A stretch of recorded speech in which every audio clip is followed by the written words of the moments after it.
یہ کہ از وسائل ذرائع تحقیقات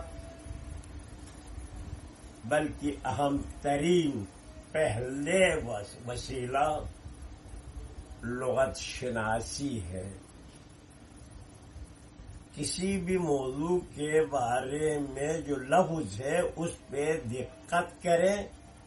اس پہ دقت کرنے کا مطلب یہ ہوتا ہے قدیم ترین لغت کو دیکھیں، جدید لغت کو نہیں ہے، قدیم ترین لغت کو دیکھیں. تو اس سے تحقیق ہوتا ہے، حقائق سامنے آتا ہے.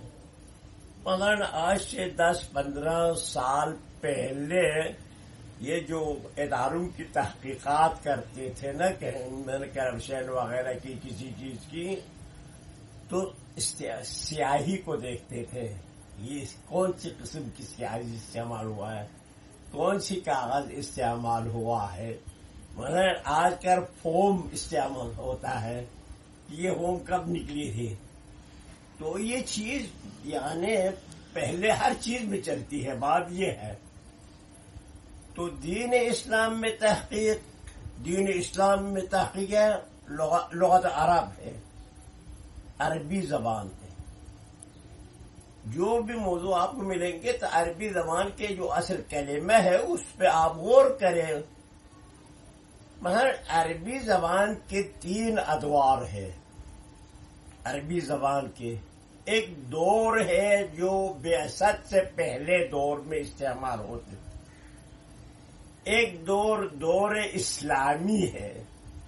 اس دور کو اصطلاحات شرعی کا سنہری دور کہا جائے گا.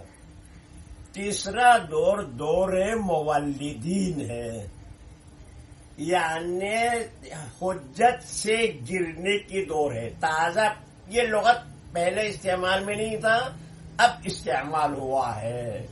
اس کو مولدین بعد میں استعمال ہوا ہے. ابھی میں کچھ دن پہلے احکام قرآن کے بارے میں فطرے کے بارے میں دیکھ رہے تھے، زکوٰۃ کے بارے میں تو فطرے کا. تو قرضاوی نے اپنی کتاب زکوٰۃ میں لکھا ہے کلمہ فطرہ یہ مولدین ہے. پہلے یہ کلمہ استعمال میں نہیں تھا. سمجھ میں اب یہ ہمارا گفتگو موضوع قرآن کے بارے میں ہے، قرآن فہمی کے بارے میں. قرآن فہمی کے بارے میں کیا کیا کن کن چیزوں کا خیال رکھنا چاہیے اور کن چیزوں سے جو مخالف ہے اس کو بھی جاننا ضروری ہے. تو اس حوالے سے قرآن فہمی کے بارے میں جو لغت ہے وہ لغت عرب ہے. تو لغت عرب میں قرآن فہمی کے بارے میں ایک جو روایت ہے جس میں قرآن کے بارے میں عقل استعمال کرنے سے منع کیا ہے. قرآن سمجھنے کے لیے عقل استعمال مت کرو. اصحاب سے، تابعین سے، اسلاف کی تفسیر دیکھو، اپنا عقل استعمال مت کرو. یہ اس جملے میں بہت خرابی ہے. بہرحال تو اس کے لیے یہ حدیث پیش کرتے ہیں،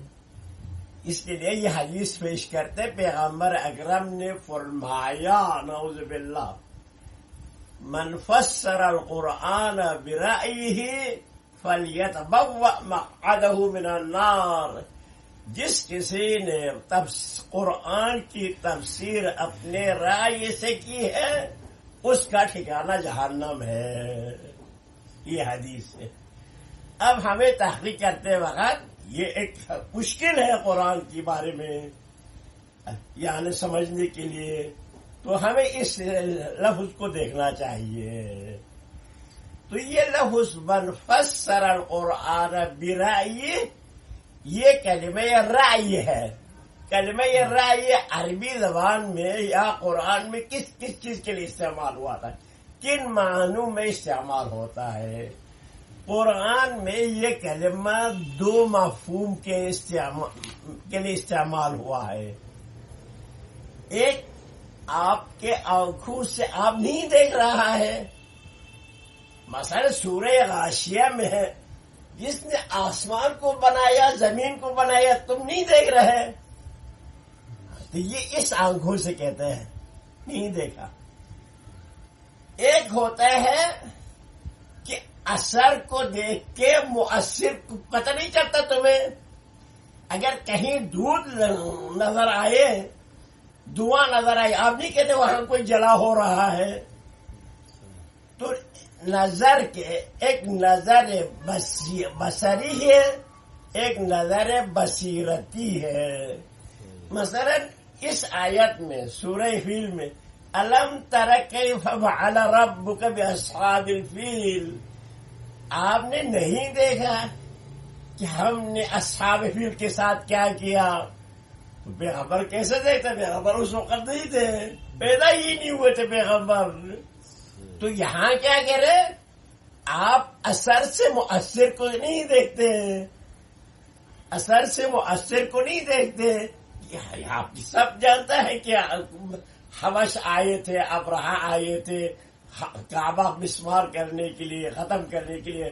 ہم نے ان کے مکر کو ان کو پلٹایا، شرمندگی میں شکست میں واپس گیا. یہ ہے. تو یہ رائے یہ بصارت اور بصیرت کے لیے استعمال ہوتا ہے. تو یہ جو فسر برائیہ کہاں ہے؟ اس کہ عقل سے عقل استعمال مت کرو. آیا قرآن سمجھنے کے لیے ایک کلمہ ہوتا ہے، ایک اس کی سیاق و سباق ہوتا ہے، آگے پیچھے کا. آیا کسی بھی شخص کی کلام کو سمجھنے کے لیے عقل استعمال کرنا چاہیے یا نہیں کرنا چاہیے؟ ہر کلام پر، چاہے عام انسان کلام ہو، فیلسوف ہو، سائنسدان ہو، حکیم ہو، عاقل ہو، رسول ہو اللہ کی، اس کے کلام کو سمجھنے کے لیے عقل استعمال کرنا ہے. عقل نہیں استعمال نہیں کریں گے تو سمجھ میں نہیں آئیں گے. تو یہ رائے جو ہے کس نے؟